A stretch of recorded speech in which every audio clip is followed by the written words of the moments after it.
অনেক দিন মহাভারতটা পড়া হয়নি। মহাভারত বেশি দিন না পড়া হলে মনটা আমার একটু খারাপ লাগে, মনে হয় মানে শান্তিটা কমে যায়, অশান্তি এসে যায়। তো যাই হোক, সেই জন্য আমি ভাবলাম একটু পড়ি, আপনাদেরও ভালো লাগবে, আমারও ভালো। হ্যাঁ, সেই জন্য আমি আজকে মহাভারতটা নিয়ে একটু বসলাম।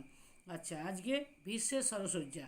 অর্জুন কর্তৃক যে স্বর মানে ক্ষেপণ করে অর্জুন বিশ্বকে স্বরের উপরে এত স্বর দিয়ে ওনাকে বিঁধেছিলেন যে তিনি আর মাটিতে শোয়া যায়নি, স্বরের উপরে তিনি শয্যা নিয়েছিলেন, অনেক দিন বেঁচেছিলেন।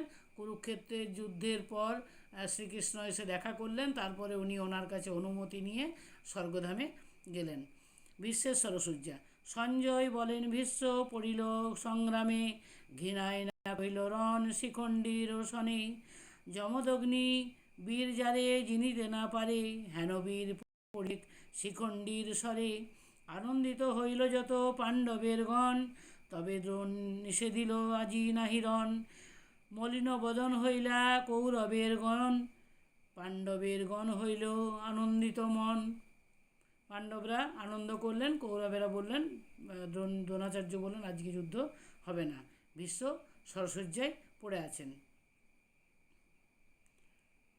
সবাকার তরে দ্রোণ কহিলা বচন, পাণ্ডবে কৌরব দূত করহ প্রেরণ, যাবত না ভীষ্মে দেখি সবে ততক্ষণ, দুই দলে যা তাবৎ না করি কোনো রণ, হেন মতে দুই দলে সত্য চলিল, যত রাজরাজেশ্বর সকলই চলিল, পাণ্ডবের মহাবীর যত সেনাগণ, ভীষ্মেরে দেখিতে শ্রদ্ধা সবাকার মন। ভীষ্মকে দেখতে সবাই শ্রদ্ধা ভরে এলেন, যে কেমনভাবে তিনি স্বরের উপরে শায়িত হয়েছেন। পাণ্ডবের মহাবীর যত সেনাগণ, ভীষ্মেরে দেখিতে শ্রদ্ধা সবাকার মন, যুদ্ধবেশ ছাড়িয়া নিপতি শতে শতে, একত্র চলিলা সবে ভীষ্ম সম্ভাসিতে, রথ হইতে নামি তবে ধর্মের নন্দন, বিশ্বে দেখিবারে যান সহজনার্দন, ভীম ধনঞ্জয় আর মাদ্রির তনয়, সাত্যকী দ্রুপদ ধৃষ্টদ্যুম্ন মহাশয়, সকলে বিশ্বকে দেখতে যাচ্ছেন বা শ্রদ্ধা জানাতে যাচ্ছেন। তিনি স্বরের উপরে আজকে সমস্ত রণ ত্যাগ করে স্বরের উপরে, তিনি তো ইচ্ছামৃত্যু, তা যখন তখন মানে যখন ইচ্ছা হবে তখনই উনি মরতে পারবেন, এরকম একটা বর ছিল। যাই হোক, উনি ভাবলেন যে শিখণ্ডী যখন সামনে এসে গেছে, এই সময় আমার কুরুক্ষেত্রের যুদ্ধ থেকে বিরত হয়ে যাওয়া উচিত, তাই তিনি সেই সময়ই নিজেকে বিরত করলেন।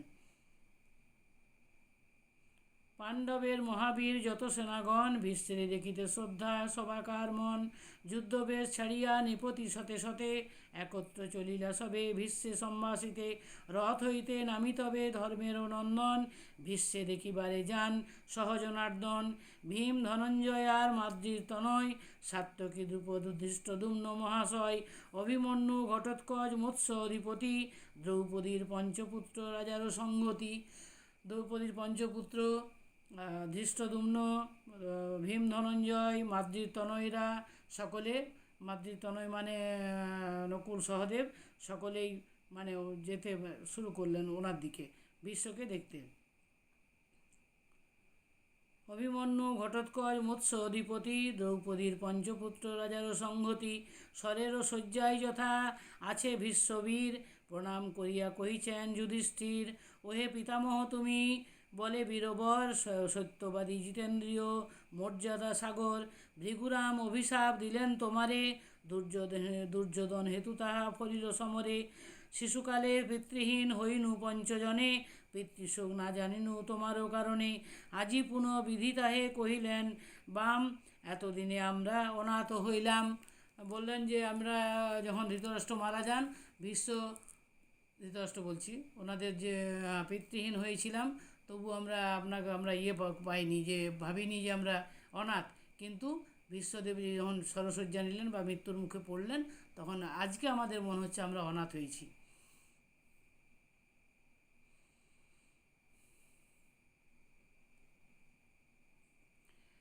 ধিক ক্ষত্র ধর্ম মায়ামোহ নাহি ধরে, হেন পিতামহ দেবে নাসিনু সমরে, ওহে মহাশয় এই উপস্থিত কালে, নয়ন ভরিয়া দৃষ্টি করহ সকলে, হাসি বিশ্ব মহাবীর নয়ন মেলিল, সাধু সাধু বলি ধর্মপুত্রে প্রশংসিল, কৌরব পাণ্ডব সবে মহাধনুর্ধর, চারিদিকে বেড়িলে ভীষ্ম মহাবল, বক্রদৃষ্টি হেঁট মুখে বল এ বচন, পতিত আমার শির দেখো দুর্যোধন, কোন মহাবীর আছে ক্ষত্রিয় প্রধান, মাথা যেন না লুটাই দেহ উপাধান।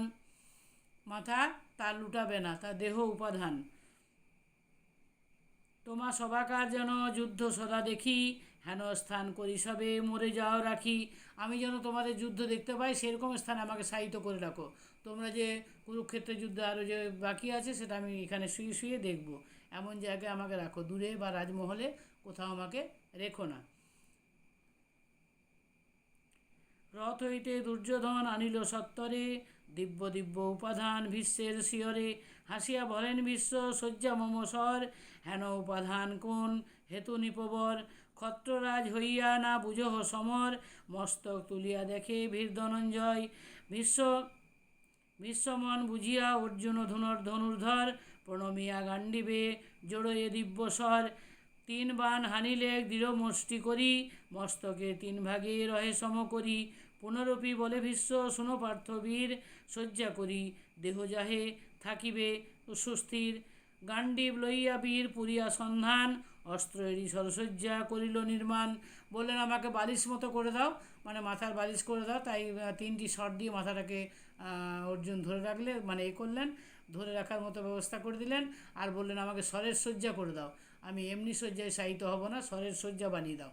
তাই অর্জুন স্বর দিয়ে দিয়ে মানে বাণ নিক্ষেপ করে করে শয্যা করে দিলেন, সেই শয্যায় ভীষ্ম শায়িত রইলেন। পুনরপি বলে ভীষ্ম শুনো পার্থবীর, শয্যা করি দেহ যাহে থাকিবে সুস্থির, গান্ডীব লইয়া বীর পুরিয়া সন্ধান, অস্ত্র এরি সরসজ্জা করিল নির্মাণ, অস্ত্রেতে তুলিল ভীষ্মে তাহার উপরে, চরণ লম্বিত করি উচ্চ স্থান স্বরে, বিশ্ব শুয়ে নেহারয়ে কুরুক্ষেত্র স্থান, যুদ্ধস্থান সকল সম্মুখে বিদ্যমান, কৌরব পাণ্ডব দেখে সব সমুদিত, ভীষ্ম বলে হও সাম্য এই তো উচিত। এই উচিত চরণ লম্বিত করি উচ্চস্থান স্বরে, ভীষ্ম শুয়ে নেহারয়ে কুরুক্ষেত্র স্থান, শুয়ে শুয়ে কুরুক্ষেত্রে যেখানে যুদ্ধ হবে সেই স্থানটা তিনি দেখতে থাকলেন এবং দেখবেন বলে মনস্কামনা ওনাদের কাছে করলেন যে আমাকে এমন জায়গায় রাখো যেন আমি কুরুক্ষেত্র যুদ্ধটা শেষ পর্যন্ত দেখতে পারি। তারপরে এলো গান্ডীব লইয়া পুনরপি সন্ধান, এটি সরসজ্জা নির্মাণ। চলিত চরণ লম্বিত করি উচ্চ স্থান স্বরে, ভীষ্ম শুয়ে নেহারয়ে কুরুক্ষেত্র স্থান, যুদ্ধস্থান সকল সম্মুখে বিদ্যমান, কৌরব পাণ্ডব দেখে সব সমুদিত, ভীষ্ম বলে হও সাম্য এই তো উচিত, কৌরব পাণ্ডবের না হয় উচিত, বিবাদ না করো সব মোর সমুদিত, আজ্ঞা কইলা ভীষ্মবীর পরিহর রণ, জীবন্তে থাকবো সবে রাখো বচন। বিশ্বদেব বলেন আমার কথাটা এবার রাখো, তোমরা যুদ্ধ করো না, যুদ্ধ বন্ধ করো। তখন দুর্যোধন কি বললেন দেখুন, শুনুন দুর্যোধন তখন কি বললেন।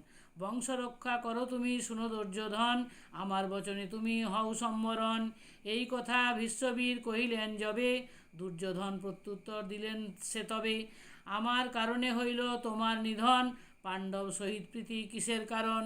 দুর্যোধন বললেন আমার জন্য আপনাকে মরতে হলো, আমি পাণ্ডবের সঙ্গে করব, মানে প্রীতি করব বা বন্ধুত্ব করব, কখনোই না। দুর্যোধন প্রত্যুত্তর দিলেন সে তবে, আমার কারণে হইল তোমার নিধন, পাণ্ডব সহিত প্রীতি কিসেরও কারণ, প্রাণ সংকপিলে আমি পাণ্ডবের রণে, জীবন্তে পাণ্ডব সহ প্রীতি নাহ মনে, জীবন্তে আমি কোনদিন পাণ্ডবের সঙ্গে প্রীতি করতে পারবো না, প্রাণ আমার যাবে তাও ভালো। এটা দুর্যোধন বললেন। ভীষ্মদেব বললেন যে এবার তোমরা সম্বরণ হও, নিজেকে সম্বরণ করো এবং যুদ্ধ ত্যাগ করো, তোমরা দুই পক্ষ দুই ভাই তোমরা একসাথে মিলিত হয়ে থাকো। তখন দুর্যোধন বললেন যে আমার জন্য আপনাকে আজকে স্বরে পতিত হতে হলো, মৃত্যুর পক্ষে পতিত হতে হচ্ছে, আমি আবার পাণ্ডবের সাথে করব, মানে প্রীতি করব, সুসম্পর্ক রাখবো, কখনোই না, জীবন যাই যাক তবু আমি যুদ্ধ শেষ দেখে ছাড়ব, এইটা বলতে লাগলেন। এত শুনি নিবর্তিল গঙ্গার নন্দন, মনে ক্ষমা দিল জানি অদৃষ্ট লিখন, প্রণমিয়া ভীষ্মেরে রক্ষক দিয়া সব, আপন শিবিরে গেলা কৌরব পাণ্ডব, একত্র বসিলা যত প্রধান পাণ্ডব, যুধিষ্ঠিরে সম্বোধিয়া বলেন মাধব, এবে তো পড়িল ভীষ্ম অবৈধ্য দেবের, সত্যবাদী মহাবীর পারগ শাস্ত্রের। ক্রোধ কইলে ত্রিসংসার পোড়াইতে পারে, তোমা লাগি হেন বীর পড়িল সমরে। তবে যুধিষ্ঠির রাজা কহিল কৃষ্ণেরে, তোমার প্রসাদে জয় হইল সমরে। পাণ্ডবের জয় তুমি ভক্তের অভয়, তুমি যার হিতকর্তা তার কিবা ভয়, তার কিবা ভয়। তো বলে মাধব তুমিই তো সব, তুমি যার সাথে আছো তার কিবা ভয়। অধিক আশ্চর্য নহে ভীষ্ম পরাজয়, তোমার প্রসাদে প্রভু সর্বত্রেতে জয়। মহাভারতের কথা অমৃত লহরী, কাশী কহে ভক্তজন প্রিয় কর্ণ ভরি। ভক্তজন প্রিয় কর্ণ ভরি, অমৃত লহরী, মহাভারতের কথা অমৃত লহরী, ভক্তজন প্রিয় কর্ণ ভরি, মানে কান ভরে সেই অমৃত পান করো, কান দিয়ে পান করো, শুনে পান করো। ধন্যবাদ, শুভরাত্রি সকলকে জানাচ্ছি।